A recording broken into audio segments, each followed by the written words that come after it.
శంకర నారాయణ సన్నిధి. ఈ పుణ్యక్షేత్రం తమిళనాడులోని తెన్కాసి పట్టణానికి 39 కిలోమీటర్ల దూరంలో ఉన్న శంకరన్ కోవిలులో ఉన్నది. ఇది 10వ శతాబ్దానికి చెందిన ఉక్కిరపాండ్యన్ అనే మహారాజు కట్టించారు. ఇక్కడ శంకరలింగ స్వామి మరియు గోమిత అమ్మన్ కొలువై ఉన్నారు. ఇక్కడ ప్రత్యేక విశిష్టత ఏమిటంటే శివ మరియు విష్ణుమూర్తి సగభాగంగా కలిసిన విగ్రహం రూపంలో దర్శనమిస్తారు. ఇది చాలా అరుదైన కోవిల. ఇక్కడ ప్రతి చైత్ర మాసంలో స్వామివారు రథంపై ఊరేగించే మహోత్సవం జరుగుతుంది.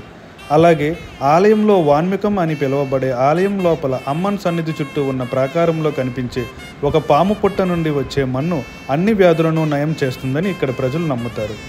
ఆషాఢ మాసంలో శంకరలింగ స్వామి మరియు నారాయణ స్వామి అనే ఇద్దరు దేవతలు పాల్గొనే ఆది తపస్సు ఉత్సవం జరుగుతుంది. గోమతి అమ్మన్ దేవత ఒంటి పాదంతో భంగిమ ఇచ్చే ఆచారం కూడా ఇక్కడ ప్రతీక.